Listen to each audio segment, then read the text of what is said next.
Muy buenos días.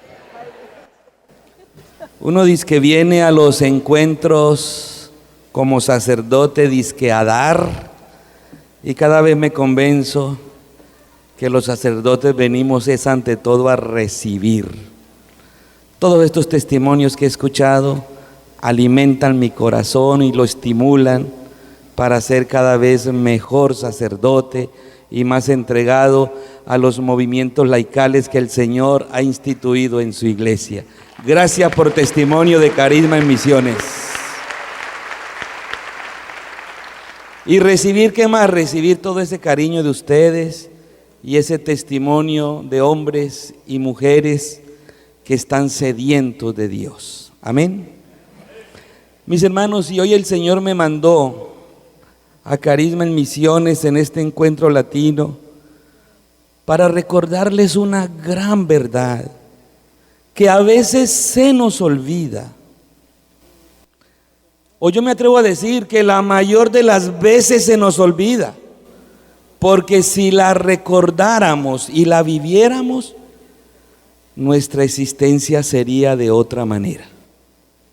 La gran verdad es que somos templo del Espíritu Santo, que por ser creados a imagen y semejanza de Dios, ya llevamos en nuestro ser vestigios, huellas de Dios.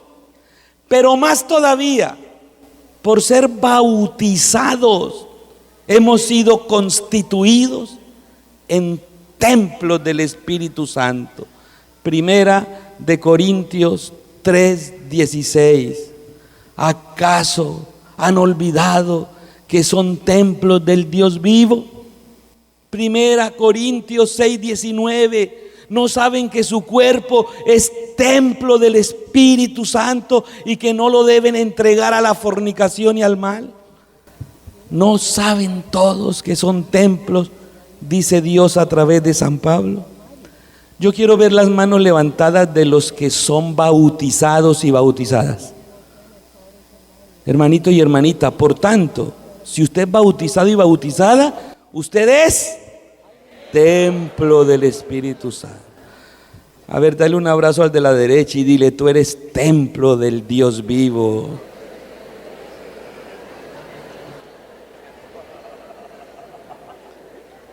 Yo estoy viendo aquí más de 1000 templos, solo que unos parecen catedrales,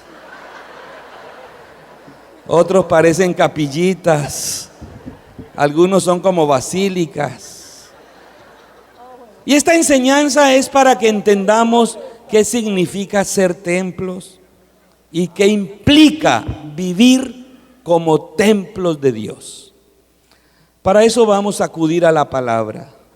Y en la palabra vamos a descubrir que Dios tiene 7 templos. ¿Cuántos templos?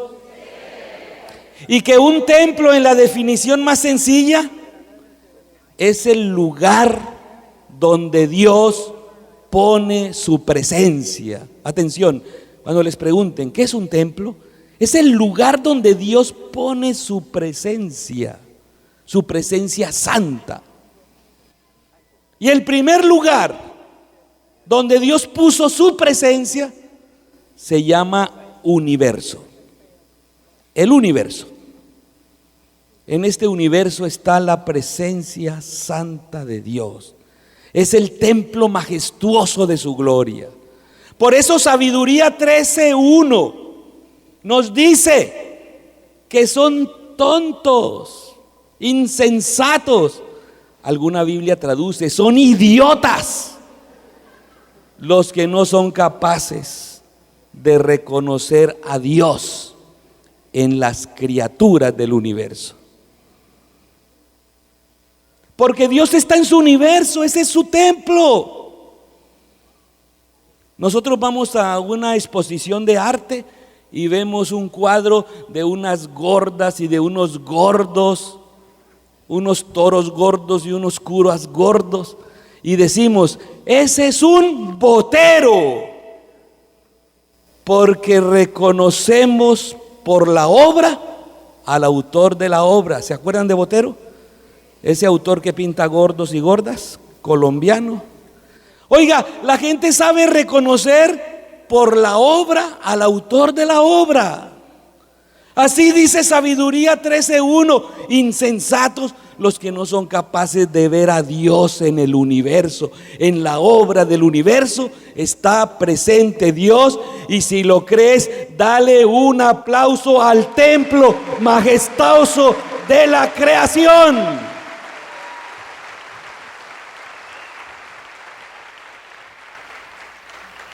Y cuando se quiso hacer un templo a Dios, Dios reaccionó a través del profeta Isaías capítulo 66 y le dice al pueblo: ¿qué templo podrán ustedes construirme si yo no quepo en ningún templo?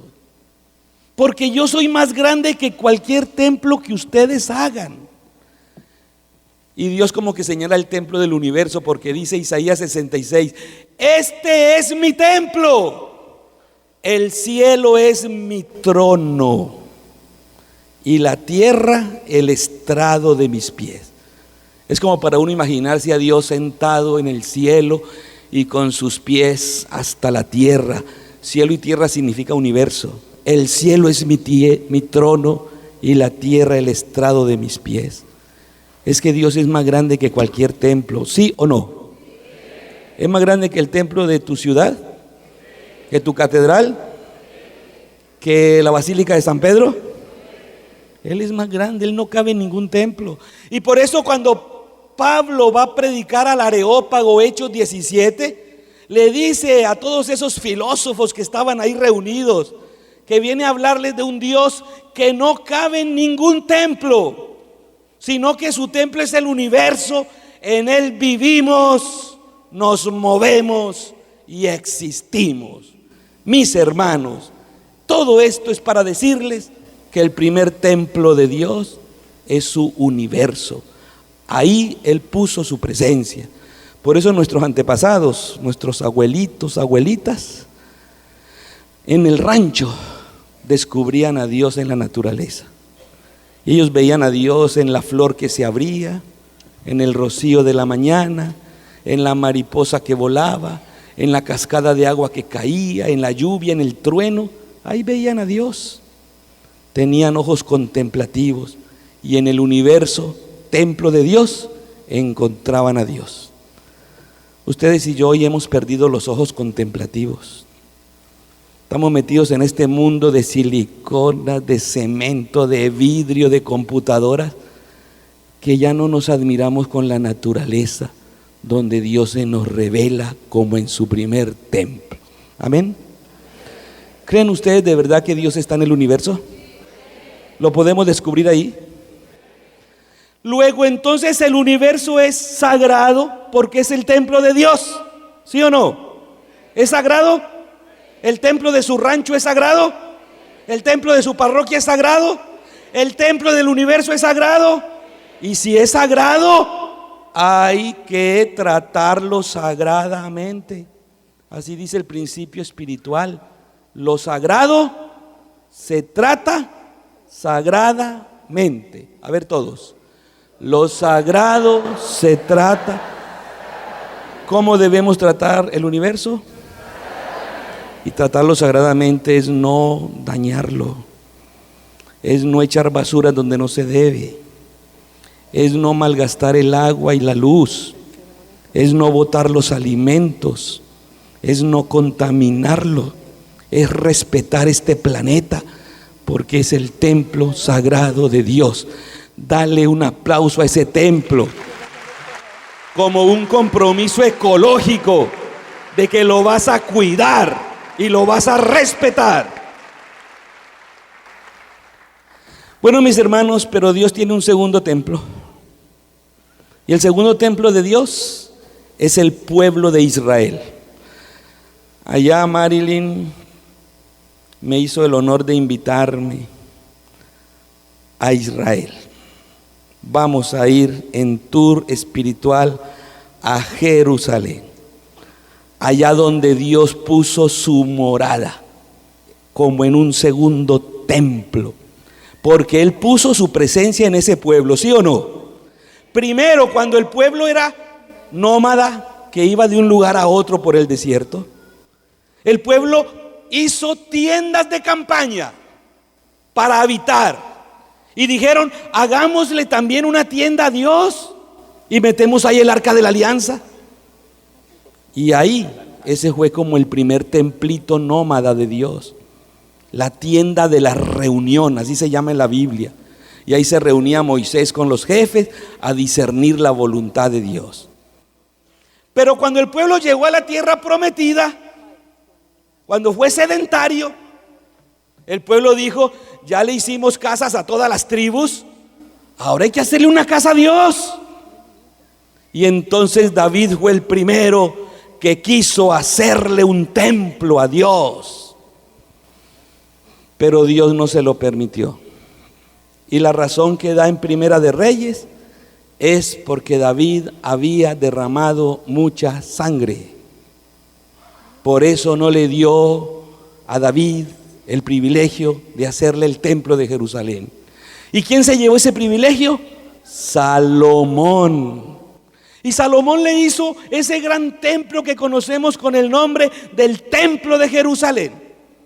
Y en Primera de Reyes 8, Salomón hace una oración larguísima para inaugurar el templo cuando fue terminado.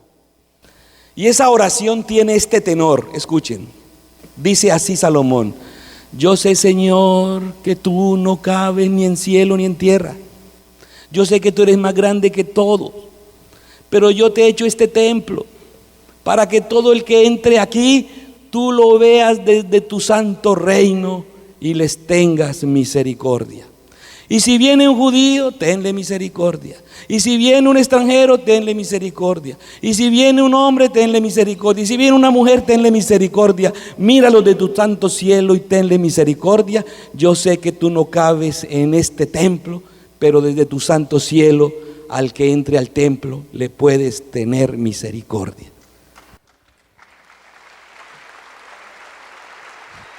Tarea para todos. Van a llegar hoy a su casa a leer Primera de Reyes 8, esa hermosa oración de Salomón. Amén. Pues mis hermanos, el segundo templo de Dios es el pueblo de Israel, donde Dios puso su presencia santa, y ese pueblo mantiene hasta el día de hoy un orgullo santo, y dicen: ¿qué Dios hay tan grande como nuestro Dios? ¿Qué pueblo puede estar más orgulloso que nosotros de tener a un Dios con él? El pueblo está feliz y orgulloso porque Dios lo ha elegido para poner su presencia y su morada en medio de ellos. Y yo les pregunto a ustedes: ¿y ustedes sí creen que Dios puso su presencia en el pueblo de Israel? ¿En el mundo de los judíos? Atención, porque esto que están respondiendo tiene consecuencias graves. Si usted cree que verdaderamente Dios puso su presencia en los judíos, por decirlo así hoy, significa que usted está creyendo que Dios pone su presencia en otras religiones. Porque usted y yo no somos judíos, somos católicos.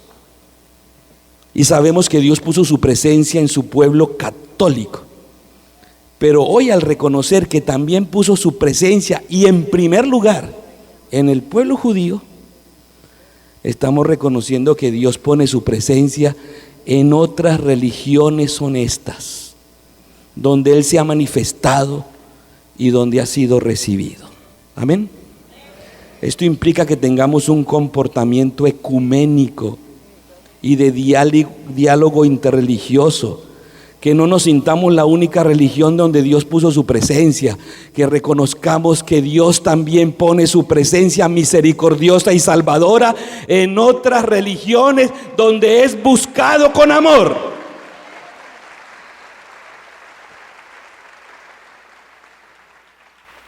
Hermano, ya llevamos 2 templos. Amén.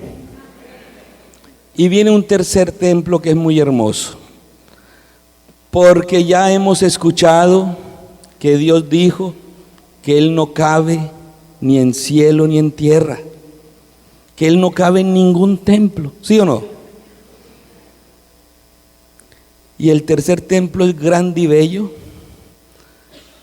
Cuando escuchen lo que voy a decir, si les da admiración, si les da alegría escucharlo y saberlo, van a dar un aplauso pero tremendo de alegría y de gozo, porque el tercer templo es anunciarles a ustedes que el que no cabe ni en cielo ni en tierra, el que es más grande que todos los templos, ese cupo en su tercer templo, que es el vientre diminuto de la Santísima Virgen María.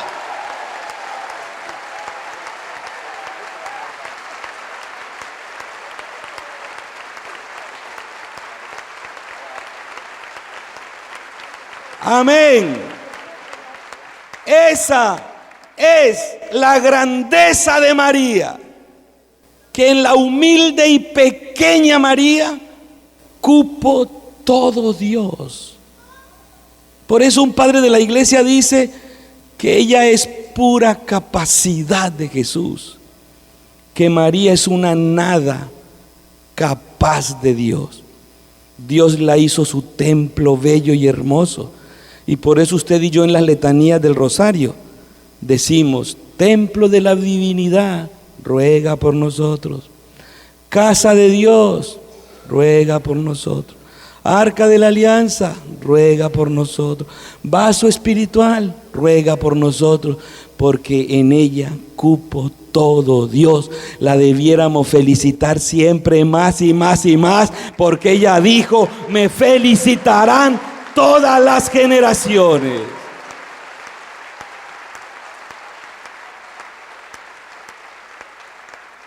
Mis hermanos, y esto que estamos meditando justifica nuestro culto mariano y nos puede ayudar para defendernos contra aquellos hermanos y hermanas que nos atacan y nos dicen: ¿para qué le oras a María? Mejor órale a Jesús directamente. ¿Para qué le pides gracias a Dios por María? Pídeselas a Dios directamente. Hermano, es que el culto mariano tiene este sentido. Cuando tú vas a un templo, allá en tu parroquia, en tu rancho, en México, en Colombia, tú vas por el templo, tú vas por las bancas del templo, por el aire acondicionado del templo, por las murallas del templo, por el altar del templo, por los cantos del templo.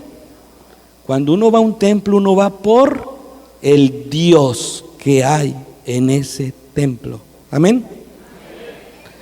María es un templo, y cuando uno va a orarle, uno no va por ella, uno va por el Dios que hay en ella, por el Dios que ella nos sabe dar con su intercesión y con su misericordia. Por eso San Juan Eudes, el fundador de los padres eudistas, donde está el padre Diego Jaramillo García Herreros, el padre John Mario, mis persona, ese fundador de nosotros tan santo, dijo esto en siglo XVII: orarle a María es orarle a Jesús. Cantarle a María es cantarle a Jesús. Hacerle culto a María es hacerle culto a Jesús, porque ella simplemente es el templo donde se encuentra nuestro Señor Jesús, y aplaudir a María es aplaudir a Jesús.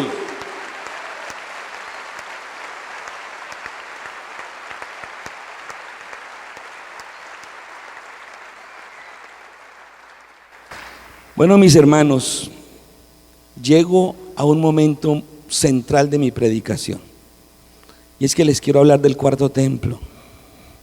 El cuarto templo, donde Dios puso su presencia, es nada más y nada menos que nuestro Señor Jesucristo. Él es el gran templo de Dios. Porque si un templo es donde está la presencia de Dios, Es en Jesucristo donde está la total presencia de Dios. Por eso San Pablo en Colosenses 1:15 dice que en Él habita la plenitud de la divinidad. En Jesús está todo Dios. Ya no tenemos que ir a ningún templo para encontrarnos con Dios.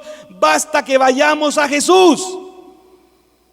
Y por eso Jesucristo le dice a los discípulos: el que me ve a mí, ve al Padre. El Padre y yo somos uno. Yo soy la imagen visible de Dios invisible. Y para demostrarte que Jesús es el gran templo de Dios, quiero decirte 3 cositas. La primera, cuando Él habla con la samaritana, Juan 4, la pelea es por templo. La samaritana dice que los judíos y los samaritanos están peleados, y están peleados por cuestión de templo. Porque ustedes los judíos dicen que hay que adorar a Dios en el templo de Jerusalén. Y nosotros los samaritanos decimos que hay que adorar a Dios en el templo de Garizim.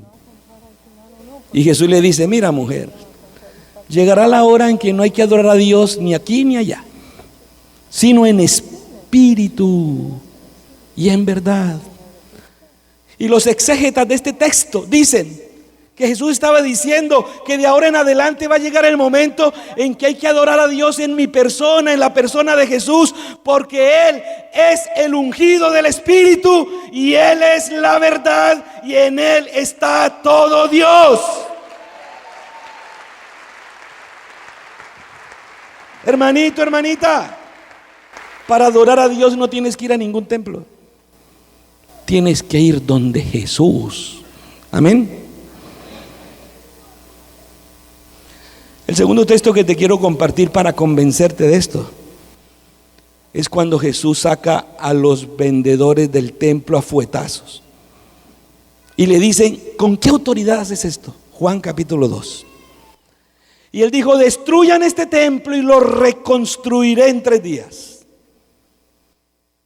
¿Y de qué templo estaba hablando Él? Del templo de su cuerpo, que fue destruido en la cruz y fue reconstruido en 3 días en la resurrección. Hoy es el día de la resurrección, este domingo, y decimos: gracias, Señor, porque eres el templo nuevo, reconstruido para encontrarnos con Dios. Y el tercer texto que te quiero decir para convencerte de esto es que dice la palabra de Dios que cuando Jesús murió en la cruz, el velo del templo se rasgó. ¿Sí o no? ¿Qué significa que el velo del templo se rasgue en el momento en que Jesús muera? Significa que a partir de la muerte de Cristo, el que murió por la salvación del mundo, ya no hay que ir a buscar la salvación al templo de Jerusalén.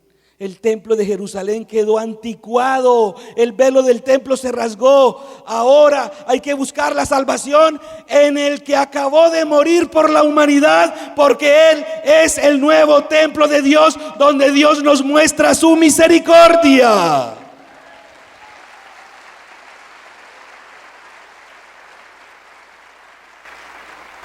Oigan, hermanos, hemos hablado de ¿cuántos templos?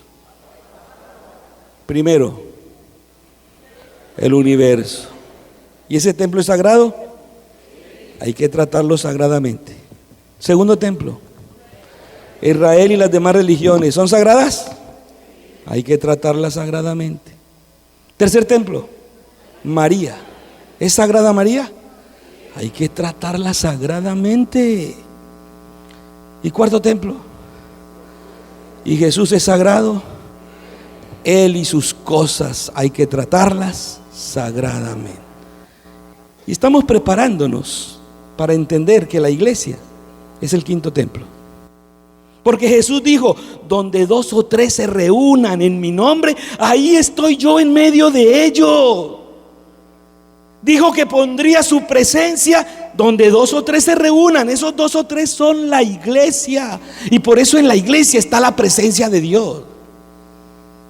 En la iglesia no está el simbolismo de Dios, ni las representaciones de Dios, ni imágenes de Dios. Está Dios mismo en persona en su iglesia. Y está en los sacerdotes de la iglesia presente, y está en la comunidad que se reúne presente, y está en la palabra presente, y está en los sacramentos presente. Y les voy a recordar un datito y den un aplauso como de fe. Ese Dios se quedó en la iglesia presente, y hace 21 siglos está en el Santísimo Sacramento, en el Sagrario, dedicándonos su vida y su amor. Ahí está presente. Por eso la iglesia es templo de Dios. Y tengo una noticia más todavía. Hay unos templos que a veces hemos desconocido. El 6º templo de Dios. Y los hemos desconocido por muchas razones. Pero en el Evangelio está claro que son templos maravillosos de Dios y que son sagrados por ser templos y que debemos tratarlos sagradamente. Esos templos están en Mateo 25, 31 a 46. Son los pobres, los que sufren, los migrantes, los abandonados, los solos, los enfermos, los ancianos, los campesinos sin tierra, los que no tienen empleo, los que están deambulando por las calles, los pobres. Jesús dice en Mateo 25 que al final de los tiempos vendrá, pondrá unos a la derecha, otros a la izquierda. Y a los de la derecha les dirá: vengan y entren a la gloria que tenía preparado para ustedes. Porque tuve hambre, me dieron de comer. Tuve sed, me dieron de beber. Estuve desnudo y me vistieron, etcétera, etcétera. Y estos le preguntarán: Señor, ¿cuándo hicimos eso que ni nos dimos cuenta? Y Jesús dice: cuando lo hicieron a uno de los pobres, a mí me lo hicieron. Y de esa manera está señalando que Él está presente en los pobres, en los que sufren. Que los que sufren son como su templo donde Él está presente. Lo que hicieron a uno de los pobres, a mí me lo hicieron. Ellos son mi templo sagrado. Y si son mi templo sagrado, ustedes deben tratarlos sagradamente. Amén. Templos maravillosos nuestros hermanos pobres y que sufren. A esos hermanos pobres y que sufren, vamos a decirle que queremos estar solidarios con ellos, que los reconocemos como templos sagrados de Dios y que nos comprometemos a no dejarlos solos. Vamos a decirles eso con un aplauso. Hermanos pobres, aquí estamos reconociendo que son templos santos de Dios.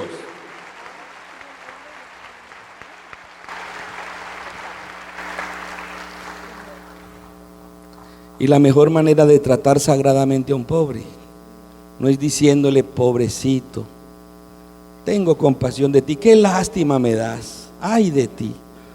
La mejor manera de tratar sagradamente a un pobre es ayudándole efectivamente.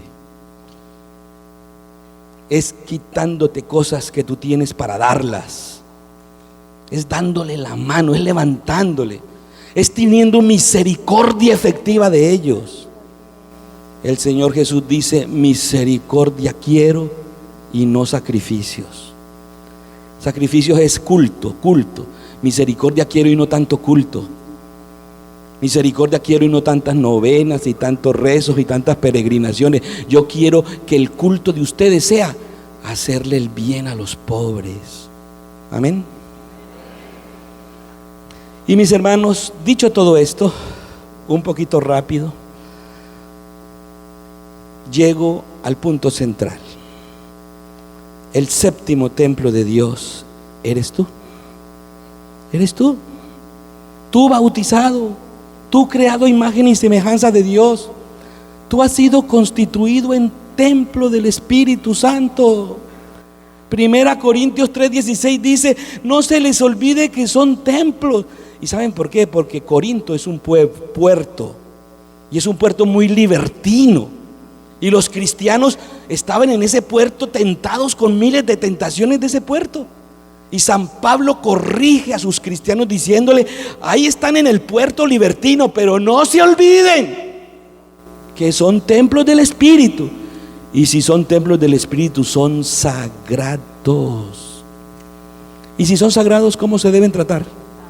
Sagradamente. A ver, levanten la mano los que hoy creen que son templos del Espíritu Santo. Hermanos, ¿cómo debes tratarte? O sea, no seas tan duro contigo. Tente compasión. Trátate con amor y respeto. A ver, ¿quién cree que su esposa es templo del Espíritu Santo? Señores, ¿seguro? Si su esposa es templo del Espíritu Santo, es sagrada, ¿cómo debe tratarla? ¿Y cómo la está tratando?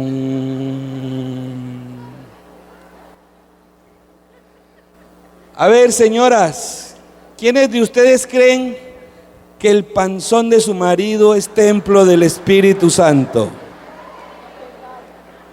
¿Qué mujeres creen que su esposo es templo del Espíritu? Si es templo del Espíritu, es sagrado. ¿Y cómo lo debes tratar? ¿Y cómo lo estás tratando?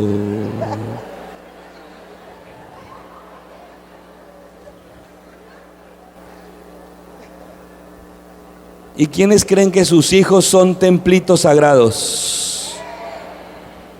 Y si son templitos sagrados, ¿cómo deben tratarlos? ¿Y cómo los están tratando? Oigan, hermanos, un templo es algo muy sagrado. Tan sagrado es que cuando ustedes pasan por el templo de su barrio, de su colonia en México, de su rancho, ustedes hacen gestos de respeto y de veneración. Pasan por el templo, se quitan la gorra. Pasan por el templo, se inclinan. Pasan por el templo, se santiguan. Van haciendo mucho ruido y van a pasar por el templo, se callan.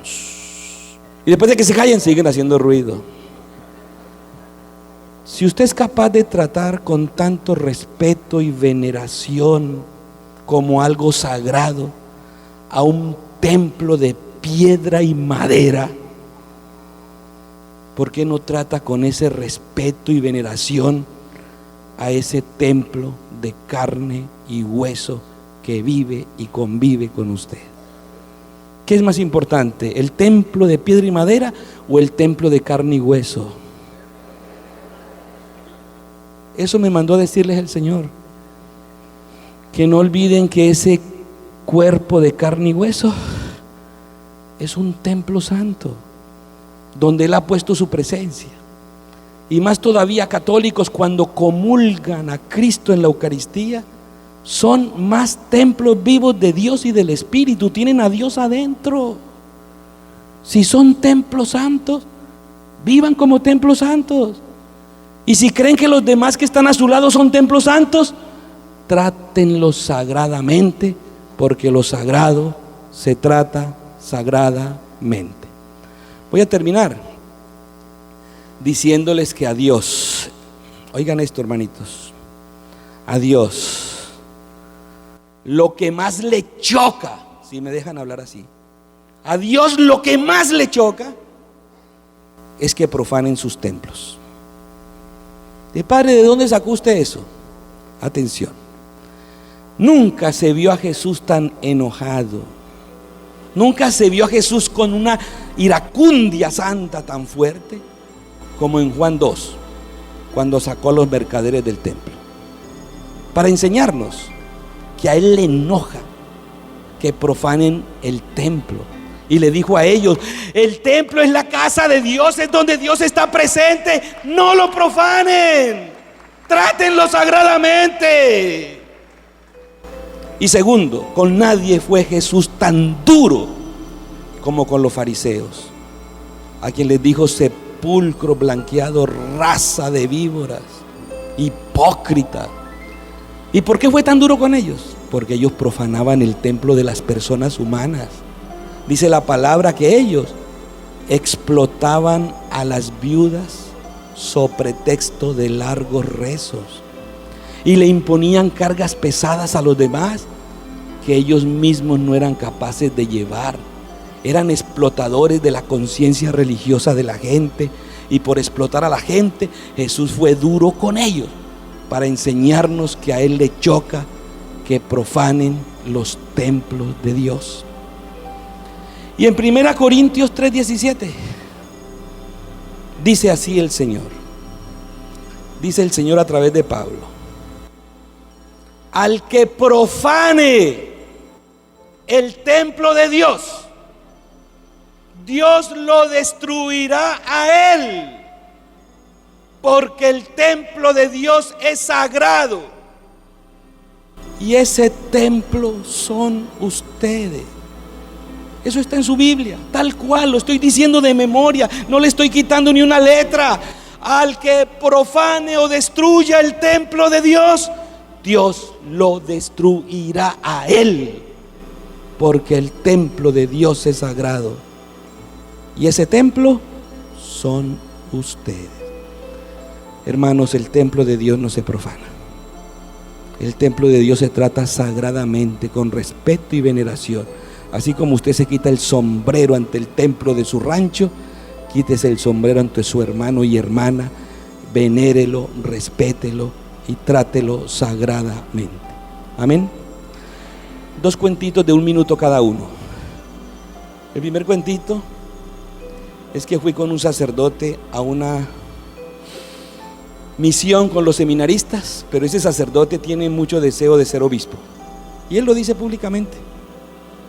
Y cuando llegamos a esa diócesis caliente, pobre, los templos semivacíos, el cristianismo por el suelo, y dice el padre: si me nombraran obispo de esta diócesis, lo primero que yo haría es ponerle aire acondicionado a todas las iglesias para que la gente venga al culto, porque ahí es muy caliente. Y yo le dije: padre, esta iglesia, estos templos no necesitan aire acondicionado. En vez de aire acondicionado, lo que necesitan es el viento huracanado del Espíritu, para que sean templos del Espíritu.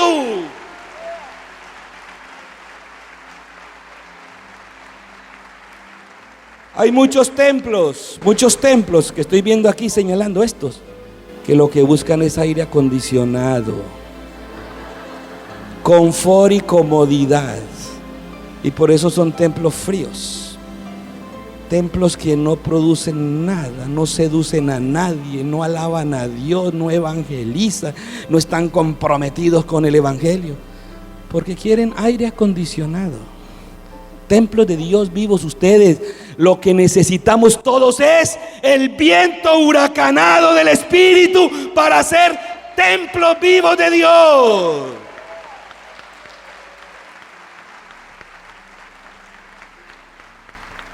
Y el segundo cuentito es una anécdota que me dio mucha risa. Yo tengo un libro que se llama así, Templos del Espíritu. He dado este retirito en varias partes. Y me cuenta una señora que había ido al retiro y a escuchar Templos del Espíritu, que estaba en su casa viviendo la vida cotidiana, y de pronto su hijito de 5 años, que también estaba en el retiro, cometió una travesura. Y cometió la misma travesura 2 veces, y 3 y 5, y la señora dijo: padre, ya no tuve paciencia. y lo jaloneé y le dije: ven que te voy a dar con el cinto de tu papá en las nalgas. Y el niño que le dijo: un momento, mamá, recuerda que yo soy templo sagrado de Dios.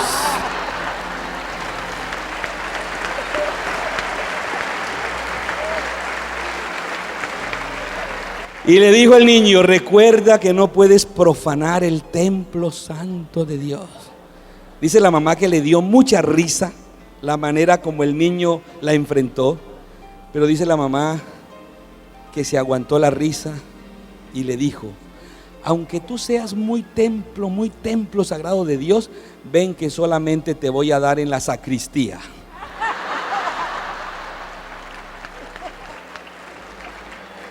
Señoras, su esposo es templo sagrado de Dios, ¿sí? Pero si se porta mal, muy mal, tiene permiso de pegarle en la sacristía. Mis hermanos, nos ponemos de pie para pedirle al Señor que saque de nosotros al espíritu perturbador de Satanás, que a veces es el que nos habita y no deja que el Espíritu Santo venga a ser el templo, la presencia en este templo santo. A veces, en vez de habitar en nosotros el Espíritu de Dios, lo que habita es el espíritu del enojo, del rencor, del resentimiento, de la lujuria, y por eso el Espíritu no puede habitar y dejamos de ser templos.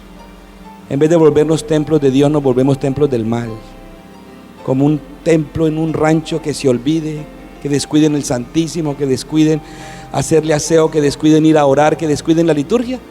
Ese templo se vuelve lleno de telarañas, de suciedades, de cucarachas.